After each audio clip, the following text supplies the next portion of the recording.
जय हिंद मेरे प्यारे बच्चों, कैसे आप लोग? आशा करता हूँ स्वस्थ होंगे और मस्त होंगे।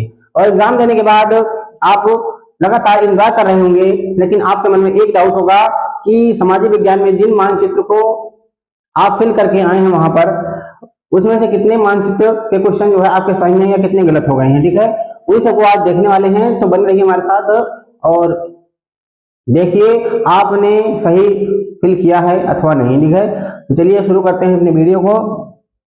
तो जो आज हम पढ़ने वाले हैं वो सभी प्रश्न हैं मानचित्र से संबंधित। मानचित्र से संबंधित इतिहास और भूगोल के प्रश्न रहेंगे। इसमें 5 प्रश्न इतिहास से और 5 ही प्रश्न भूगोल से रहेंगे। ठीक है,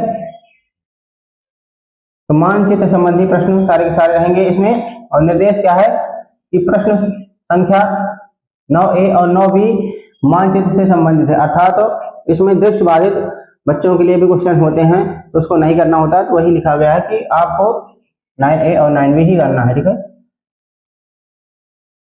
उसके बाद लिखा है क्वेश्चन देखिए 9A का, निम्नलिखित स्थानों को भारत के दिए गए रेखा मानचित्र में चिन्ह द्वारा नाम सहित दर्शाइए। अर्थात जो भी चिन्ह होंगे, ठीक है, उनको फॉलो करना है आपको, चिन्ह के द्वारा मानचित्र में आपको दर्शाना है। ठीक है, तो सबसे पहले देखते हैं हम पहले प्रश्न को। पहला प्रश्न हमारा क्या है और इसके बाद इसको मानचित्र में हम किस तरह फिल करेंगे। तो पहला प्रश्न है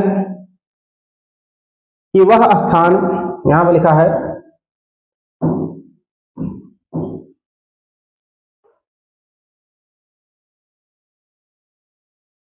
वह स्थान जहां,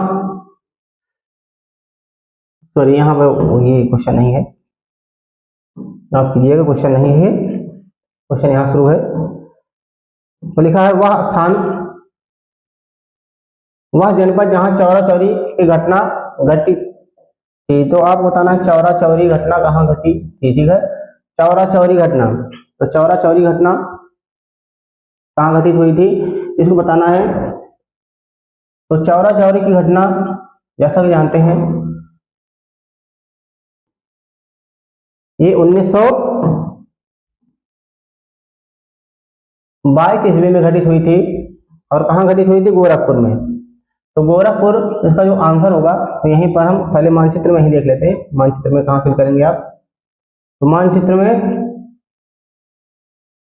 जी, मानचित्र में देखिए गोरखपुर। गोरखपुर कहाँ पर है? उत्तर प्रदेश में, और उत्तर प्रदेश और बिहार की साइड में ही पड़ जाता है ये। तो आपको इसी तरह पॉइंट बनाकर लिखना है गोरखपुर।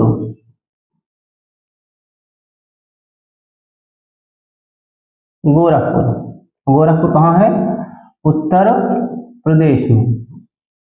तो इसका सही उत्तर हो जाएगा पहला। ये हमारा पहला क्वेश्चन है, तो आप यहाँ पे क्वेश्चन नंबर भी लिखेंगे। ठीक है, तो पहले क्वेश्चन का आंसर है गोरखपुर, क्योंकि चौरा चौरी की घटना जो है उत्तर प्रदेश के गोरखपुर में घटित हुई थी 1922 ईस्वी में। अगला क्वेश्चन देखिए, अगला क्वेश्चन है आपके सामने, वह स्थान जहां नील की खेती करने वाले किसानों का आंदोलन हुआ था। तो नील की खेती करने वाले किसानों का आंदोलन कहाँ हुआ था? तो गांधी जी वहां पे गए भी थे 1917 ईस्वी में। तो ये घटित हुआ था बिहार के चंपारण जिले में। ठीक है, तो देख लेते हैं बिहार का चंपारण जिला। तो बिहार और उत्तर प्रदेश का बॉर्डर स्पर्श करता है, तो यहीं पर आपको चंपारण भी मिलेगा। ठीक है, तो यहां पर लिखेंगे आप चंपारण। और चंपारण कहाँ है? ये है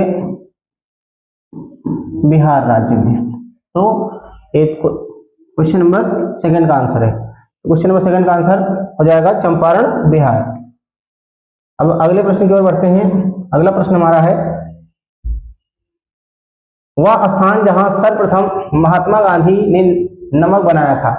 तो महात्मा गांधी जी ने 1930 ईस्वी में, ठीक है, उन्होंने दांडी यात्रा की थी। ठीक है, तो और दांडी यात्रा उन्होंने कब से शुरू की थी? तो उन्होंने शुरू की थी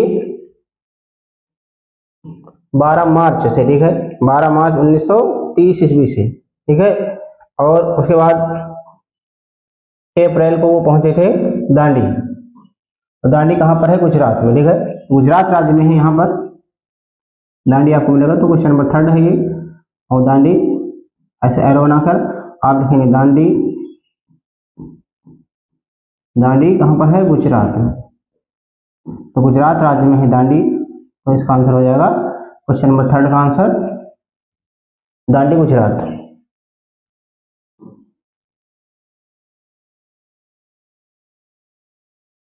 चौथा प्रश्न देखिए।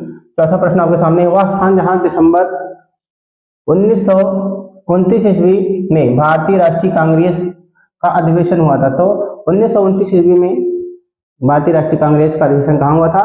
तो ये हुआ था लाहौर में। और इसकी अध्यक्षता किसने की थी? पंडित जवाहरलाल नेहरू जी ने। ठीक है, तो देख लेते हैं मैप में लाहौर। तो लाहौर जस्ट पंजाब राज्य के एकदम थोड़ी दूर पर है। तो यहीं पर आपको मिलेगा लाहौर। तो चौथे प्रश्न का आंसर हो जाएगा लाहौर। ठीक है, तो यहीं पर एरो बनाएंगे आप। उसके बाद लिखेंगे लाहौर। लाहौर कहाँ है? यह है पाकिस्तान में।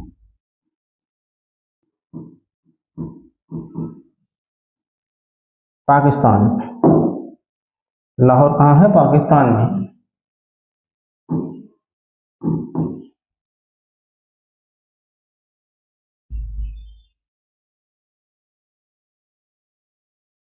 पाकिस्तान। ठीक है, अब एक प्रश्न हमारा और बचा हुआ है। ये है इतिहास का लास्ट प्रश्न। वह स्थान जहां चंद्रशेखर आजाद शहीद हुए थे। चंद्रशेखर आजाद कहाँ शहीद हुए थे? तो आप जानते होंगे चंद्रशेखर आजाद भारत के महान क्रांतिकारियों में से एक थे। और वो शहीद हुए थे उत्तर प्रदेश के प्रयागराज में। ठीक है, इसका पहले नाम इलाहाबाद हुआ करता था। तो यहाँ पर है इलाहाबाद।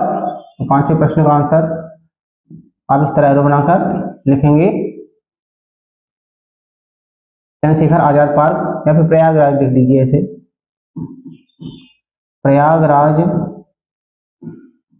उत्तर प्रदेश। एग्जैक्ट लोकेशन लिखना हो तो चंद्रशेखर आजाद पार्क, प्रयागराज और उत्तर प्रदेश, इस तरह भी लिख सकते हैं। पहले इसका नाम अल्फ्रेड पार्क हुआ करता था। ठीक है, अब आगे बढ़ते हैं हम। ये हमारा जो प्रश्न है 9B, ये भूगोल से संबंधित है। भूगोल से भी 5 प्रश्न आएंगे और उसमें भी आपको मैप में ही इसको दर्शाना है। तो महानदी, पहला प्रश्न है कि महानदी चिन्ह द्वारा, तो नदी का जो चिन्ह होता है तो कुछ इसी तरह ही रहता है। ठीक है, हर मैप में तो चिन्ह द्वारा राज्य के नाम सहित आपको दर्शाने हैं। ठीक है, तो महानदी जैसे जानते हैं महानदी जो है छत्तीसगढ़ से निकलती है। पहला प्रश्न यही बनेगा कि छत्तीसगढ़ से ऐसे निकलेगी और उसके बाद ये चली जाती है उड़ीसा में। तो आप सिर्फ छत्तीसगढ़ ही लिखेंगे, छत्तीसगढ़। ठीक है, तो महानदी कहाँ से निकलती है? छत्तीसगढ़ से। ठीक है, इस तरह मार्क करके छत्तीसगढ़। और उड़ीसा, उड़ीसा भी लिख सकते हैं प्लस में, उड़ीसा, क्योंकि ये उड़ीसा में भी चली जाती है महानदी। ठीक है, तो छत्तीसगढ़ से होते हुए उड़ीसा पहुंचती है। तो आप इस तरह भी लिख सकते हैं। नेक्स्ट है, अगला प्रश्न है तेलंगाना राज्य की राजधानी नगर चिन्ह द्वारा नाम सहित। तो चिन्ह इस तरह बनाना है आपको, कैपिटल पूछ रहा है तेलंगाना। तो तेलंगाना देखना कहाँ पर है? तेलंगाना राज्य आंध्र प्रदेश से अलग हुआ था, तो यहाँ पर इसकी राजधानी आपको चित्र मार्क करना है, ऐसे सर्कल, उसमें सी लिखना है। ठीक है, और लिखना है हैदराबाद। हैदराबाद तेलंगाना। ठीक है, तेलंगाना, तेलंगाना। ठीक है, तो तेलंगाना या फिर तेलंगाना भी कहीं कहीं लिखा होता है, कहीं कहीं तेलंगाना। ठीक है, जो भी आपको मिले दोनों लिख सकते हैं।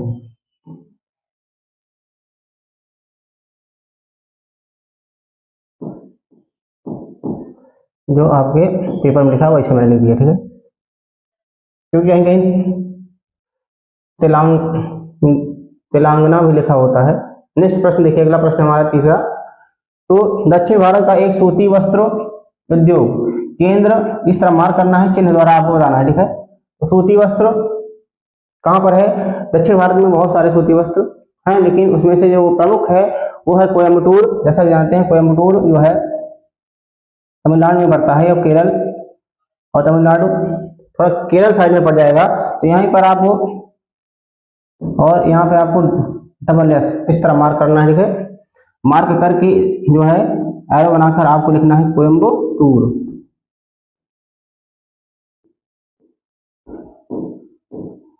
कोयम्बटूर, और कोयम्बटूर कहाँ पर है? ये है तमिलनाडु में। तो दक्षिण भारत का एक सूती वस्त्र उद्योग जो है कोयम्बटूर में है, और सबसे फेमस यही है। नेक्स्ट प्रश्न देखिए, अगला प्रश्न हमारा है उत्तर भारत में स्थित एक राष्ट्रीय पार्क चिन्ह द्वारा नाम है। तो इसी तरह चिन्ह बनाना है और नाम में लिखना है कि उत्तर भारत में। तो उत्तर भारत में कोई सा भी लिख सकते हैं आप, लेकिन जैसा जानते हैं कि आप उत्तर प्रदेश में जो स्थित है लखीमपुर खीरी में, उसको लिख सकते हैं, उसका नाम है, इस तरह आपको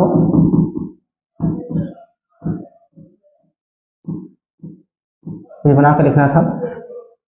तो उत्तर प्रदेश में स्थित है राष्ट्रीय पार्क जिसका नाम है दुधवा।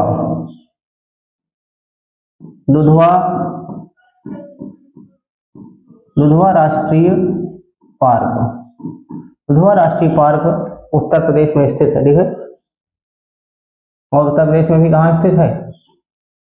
लखीमपुर खीरी डिस्ट्रिक्ट में। लखीमपुर खीरी डिस्ट्रिक्ट, और ये लखीमपुर खीरी कहाँ पर है? उत्तर प्रदेश, ठीक है। तो उत्तर प्रदेश के लखीमपुर खीरी जिले में स्थित है दुधवा राष्ट्रीय पार्क, ठीक है। तो आप उत्तर भारत में कोई एक सा लिखना था तो उत्तर भारत में उत्तर प्रदेश वाला भी लिख सकते, क्योंकि उत्तर प्रदेश भी कहाँ पर आता है? उत्तर भारत में ही आता है। अब एक प्रश्न बचा है जो आपके सामने ही स्क्रीन बोर्ड पर दिख रहा होगा। मध्य प्रदेश में स्थित एक नदी घाटी परियोजना। तो मध्य प्रदेश में स्थित नदी घाटी परियोजना, किसी एक नदी घाटी परियोजना को इसी तरह सिंबल बनाकर आपको दर्शाना है यहाँ पे। तो मध्य प्रदेश में कई नदी घाटी परियोजनाएं हैं, जैसे चंबल है, तवा भी है वहीं पर, और एक है सबसे फेमस नर्मदा, ठीक है, नर्मदा घाटी परियोजना। तो नर्मदा घाटी परियोजना ये गुजरात और मध्य प्रदेश के बॉर्डर पर ही बनाई गई है, जिससे दोनों राज्य को लाभ मिलता है। तो आप सिंबल जरूर बना दीजिएगा। सिंबल बनाकर